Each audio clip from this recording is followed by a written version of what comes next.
I don't know how Americans are actually going to vote this woman in. I think that, people are not that dumb. I think the Democrats actually think they're dumb. But the truth is, people are a lot smarter than they want to believe, which is why when she talks like this, I think people are going to call the bluff.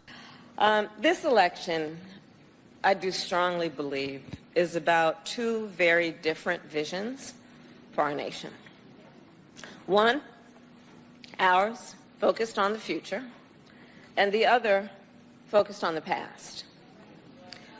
We see that contrast clearly in many ways, including when it comes to how we think about the economy. So our country has come a long way since President Biden and I took office. At that time, we sadly remember the millions of Americans that were out of work. We were facing one of the worst economic crises in modern history. And today, by virtually every measure, our economy is the strongest in the world. Oh, please, you should be, Kamala. We are the world's hegemonic power. We are the United States of America. Thank you very much. We're always the strongest, for goodness sakes. We have created 16 million new jobs. We have made historic investments in infrastructure, in chips manufacturing, in clean energy. And new numbers this week alone show that inflation is down under 3%. 2.9% hasn't been there since March 2021. It's cumulative, Kamala. And as President of the United States, it will be my intention to build on the foundation. Oh my gosh. Do you really want a continuation of what we had? I mean, anybody who tells you they want to vote for Kamala, you just have to say, are you high? Honestly, you want a continuation of what we've had. And by the way, let me just be very, very clear. Ladies and gentlemen, it will be worse. It will be worse because she wants to give a $25,000 tax credit for all new homeowners. First-time homeowners, I should point out. First-time homeowners. So what is the surest way to make sure that housing becomes less affordable? Given that it's already skyrocketing, moving higher than inflation, you get the government involved, you offer crazy incentives, and now you've just raised the cost by at least $25,000 for any new homeowner. They're giving out free money. It's the exact same thing they did with the whole college loan things. And by the way, they want you to pay. And it gets even better because she's not just all about first-time homeowners. Oh, there's going to be a sweetener if you happen to be a first-time home owner that's also like generationally your family's first home. So that's directed all the people coming into the country. She wants to target the migrant population and say, hey, I'm really going to make it nice for you. I mean, this is really, really, really irresponsible stuff. So the $25,000 home credit, and then she's got all these grand ideas. She's going to refute the Supreme Court. The Supreme Court, she's going to fight them because how dare they? How dare they not back her plan to pay for all those student loans? I mean, this woman's kind of crazy. And then don't even get me started on the price controls. By the way, Rob and I from 76 Research, go check out at 76 Research on YouTube. We did this the other day on Friday. We talked all about this. Nixon tried it, actually. So you know what? We don't have to be political about it. Nixon tried it in 1971. None other than Dick Cheney and Donald Rumsfeld. They led the whole thing for price controls. And guess what happened? We got more and more inflation. Carter had to confront that. He had a miserable time. And lo and behold, eventually Reagan came in. And it was tough for Reagan. The S&P sunk when Reagan came in there because what did you have the Fed doing? The Fed was moving aggressively to up interest rates. But Reagan knew, along with the Fed director at the time, that this was important. You had to do it, right? Because inflation was too out of control. Anyway, this woman thinks that she can come in with her magic wand and suddenly force all these grocery companies, et cetera, to lower food prices. That's not how it works, Kamala. They're going to shut down. They're not going to be in business unless they can make money, and you're the one that drove prices higher to begin with. Heck, even the New York Times is calling this one out. New York Times columnist David Brooks, he's a little more right of center than a lot of their columnists, so we give him credit for being that. But anyway, he's calling it out. He's like, this is the most stupid thing I've ever heard. I mean, really stupid. She is financially illiterate. You can imagine the PBS people didn't like that when you called Kamala financially illiterate. But David is absolutely right. I want you to hear him as he describes how insane it would be if we were to ever put in place Kamala's ridiculous price controls. And Catherine had a good line that if your opponent is calling you a communist, maybe don't lead with price controls. And so price controls just create shortages, they create black markets. We've seen it happen in Venezuela, we've seen it happen in the Soviet Union. Price controls just don't work. What's worse about that, first, it's trying to address a problem that does not exist. Grocery prices, inflation has been less than 1% for the past year. It's over. We had a surge, but it's over. The problem does not exist. But the real core problem is it expresses a level of economic illiteracy, which is kind of surprising in a responsible Democratic candidate. The idea behind greedflation is that we had all these years of low inflation under Obama and under Bush's, and I guess people weren't greedy then. And then Biden gets in, and suddenly, magically, they all get greedy and start price gouging. And they do it at Kroger's, at Harris Teeter, at H-E-B. Suddenly, there's this mass of price gouging, and she thinks she can prosecute it. That's not why inflation surged. Inflation surged because we had a pandemic, which screwed up supply chains and productivity. Then the Biden administration overstimulated the economy, too many dollars chasing too few goods. Obama administration officials Larry Summer and Jason Furman said at the time this is going to cause inflation. Lo and behold, it did. The Fed has to clamp down on growth, raising everybody's interest payments. That's what causes inflation. That's solid basic economics. Her greedflation plan is somewhere off outside of normal economics. Very well said, David Brooks. Really crystallizing it there. Reminder to subscribe to this channel and this program. I'm telling you, it's really off in left field. Like so far off in left field, like you're getting into Russia territory. Forgive me, USSR territory, Venezuela territory, communist Cambodia territory. I mean, this is really crazy. I mean, look, it's been tried, it's been done in the 1930s and then the early 70s. Everybody thinks that they can somehow fix this.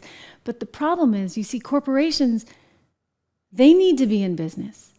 They actually need to make money. And guess what, Kamala? When you cut off the energy supplies, such as you did with natural gas in Russia, and you put in all of those different penalties for having any kind of natural gas come in from Russia, then guess what? You drive up energy prices. You drive up gas prices. You drive up oil prices. Of course, you drive up nat gas prices. And consequently, it costs more to get any goods from point A to point B.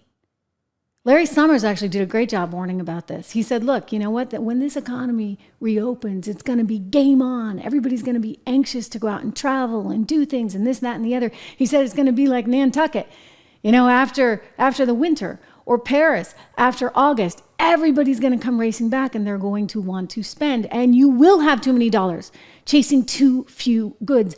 But Kamala Harris, she either doesn't understand that or she's just a purely political animal. I think Kamala Harris does whatever works for Kamala Harris. And if this is what she thinks is going to play in Peoria, she doesn't care. She doesn't care that it's irresponsible. She doesn't care that it won't work. All she cares about is seeming like she cares. Watch her on price controls. As Attorney General in California, I went after companies that illegally increased prices, including wholesalers that inflated the price of prescription medication, and companies that conspired with competitors to keep prices of electronics high. I won more than $1 billion for consumers.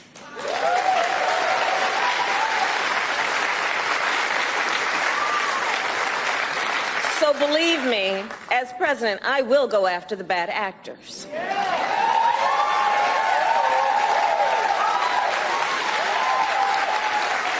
And I will work to pass the first ever federal ban on price gauging on food.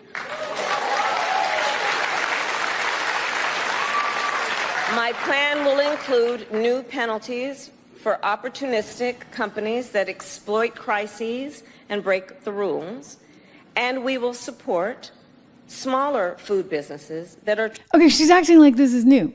Guys, monopolies are not legal. So yes, if companies are conspiring with one another to set prices, guess what? You would go after them. But that's not actually what is happening. What is happening is that it costs more money. Rob and I did this research recently over at 76, and we looked at this so-called shrinkflation, which is a big giant joke. That's not actually happening. That is just politically expedient for the likes of Kamala Harris or even Joe Biden to talk about. But when you look at the margins at the actual company, they've been squeezed because they pay more for labor, they pay more for gas, they pay more for everything. Everything's going up. Why? Because of you idiots. You've had 3.5 years. We don't want to give you any more. To play by the rules and get ahead.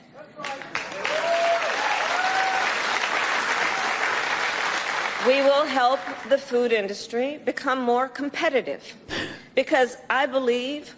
Oh my God, like I can't even watch it anymore.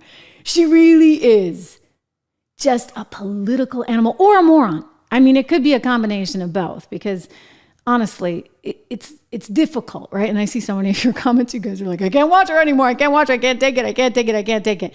You know, no, we can't take it. We can't take it. She's just not bright. Not bright. Why would you have someone who is not bright in the position where they are going to be the president of the United States? I mean, we're dealing with that already with Joe Biden. Joe Biden was not bright and he was too old. And now you're going to put in his quote unquote disciple, the woman who is his VP. Trump gets it. Listen, the guy worked in business his whole life. He gets that she's absolutely nuts on the economy. And what she's talking about is straight out of the USSR's playbook. And he also has a brand new nickname for Kamala Harris. And I think this one's going to stick. Kamala went full communist. You heard that? She went full communist. She wants to destroy our country.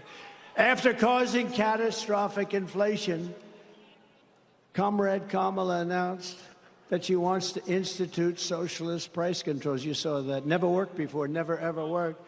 This is the Maduro plan, Venezuela. Maduro plan of like the old Soviet Union. They tried it. How did the Soviet Union work out? It became Russia, a smaller version. It was a smaller version. It will cause rationing, hunger, and skyrocketing prices, just like their Inflation Reduction Act caused, one of the great scams of all time. They got it approved with a beautiful name, Inflation Reduction, because inflation under their system has been so bad. It's gone up much more than 50%. You know, they say 30, 40, 50, much more. People are being devastated. They're being devastated. He's right. Comrade Kamala.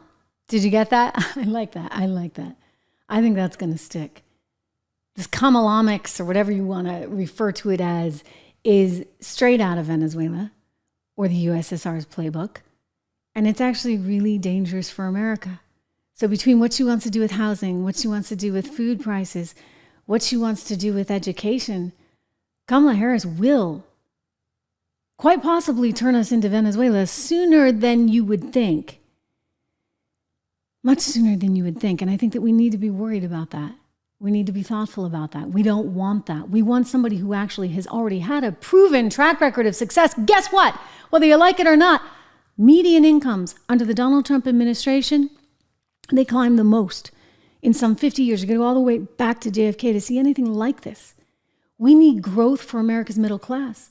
We don't just need to, okay, growth for the bottom. We're going to keep you down. We're going to give you handouts. We're going to make costs move up. But you know what? You'll get a handout just like Maduro gives in Venezuela. So you ought to be okay. Just keep voting for us.